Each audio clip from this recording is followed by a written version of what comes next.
x is positive 5x, and positive 5 times negative 4 is? Negative 20. And when you combine these like terms that show up here in the middle sometimes, what do you get? X. Yeah, so x squared plus x minus 1. Okay? And how about this guy over here? Squared plus 4x minus 12. Alright, so x times x is? X squared. X squared, and x times positive 2 is? Positive 2x, good. And negative 6 times x is? Negative 6x, and negative 6 times positive 2 is? Negative 12, and when you put together these two like terms, you get? Minus 4x minus 12. Good. And finally the last one.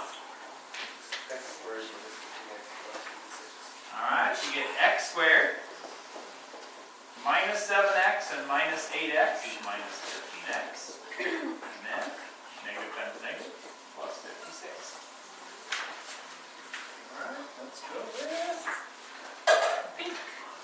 Alright, today we're working on reversing the process. Alright?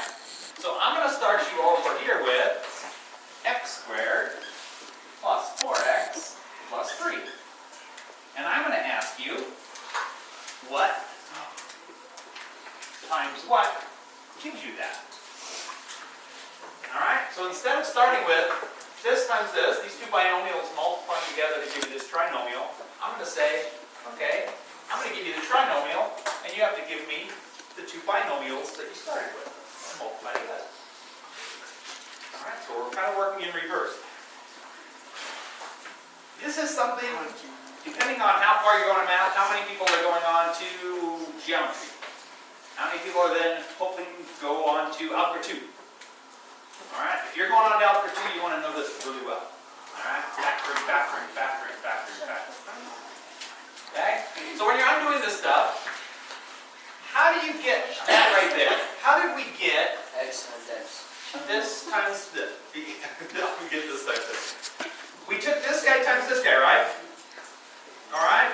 So if you're going to start with an x squared, how are you going to get x squared out of this thing? 2x's in the front. Yeah, if you put an x right here, and an x right there, this one times this one gives you that one. Just like over here. This one times that one gives you that one. Is that very hard? Alright, so break up those two x's. Two x's, one goes here, one goes there.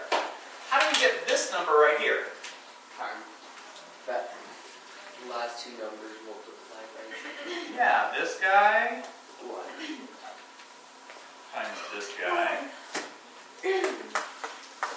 Alright, and then how do we get this number right here? How do we get this number right here?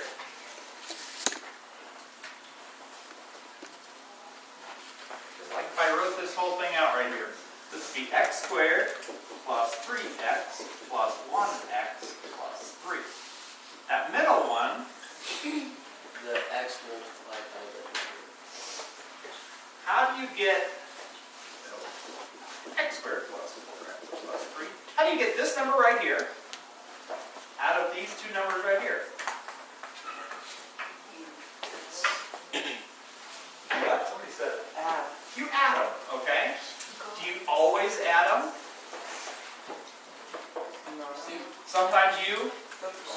Sometimes you subtract them, all right? What are you doing here? Subtracting them, okay? What are you doing here? Adding them. So here's one thing I want you to look at. What did we do here to get them? Added, okay? Notice this sign right here. What's that say? Okay. What did we do here? Look at this sign right here. What's that say? Okay. What did we do here?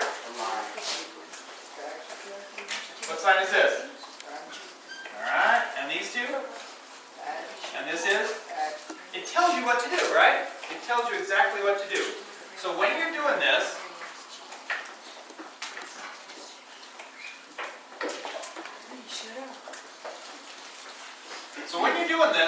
you look at this sign to tell you what's going to happen with those two numbers to get that number.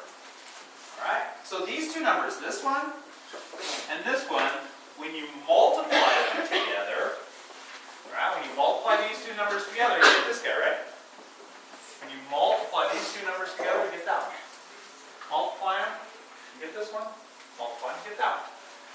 when you add or subtract them, which that sign will tell you what to do, then you get these other guys. All right, you get this guy right there. So, step by step by step, this is the way I factor. Different people, different teachers teach factoring differently. But here's the way I do it. I take this letter right here, as long as there's no coefficient, we'll deal with coefficients later. All right? But as long as the coefficient is a 1, meaning there's no number there, you divide these x's up, one here, one here. The next thing I do is I bring this sign straight down, and I'll put it right there. The next thing I do is look for numbers that multiply together to give me this number. What kind of combinations are there of two numbers that multiply to 3? 3 and 1. 3. Any other combinations? No. No. All right. Does this pair, when you do this to it, give you this number? Yeah. It says 1 and 3, when you add them together, give you 4. Yeah, put the bigger one over here and the smaller one over there. And then this one times this one has to give you this one. A positive 3 times what kind of 1 would give you a positive 3? Positive. Did we get what we started with over here? Yeah. Alright. So let's try this one. X squared plus 6x minus 7. Just follow these steps. What are you going to put here?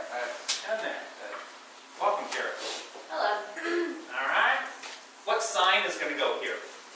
Plus. A plus sign.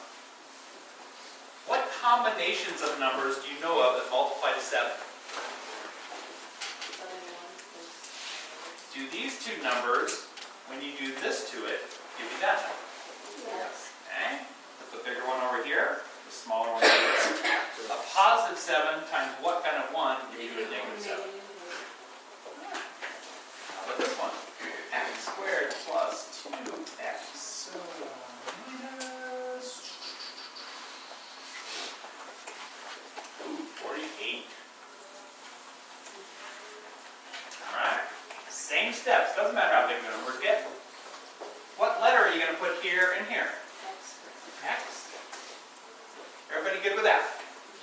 What sign are you going to put right here?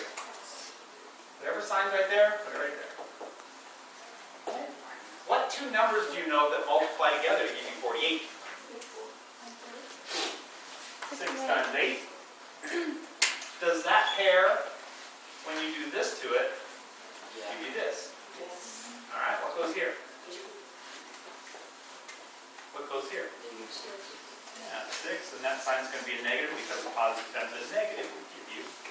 Yeah. Wait, did you say put the bigger number on the left? I always put the bigger number on the left. If you always put this sign here, then you'll always put the bigger number over here. Alright, so there's different ways to do it.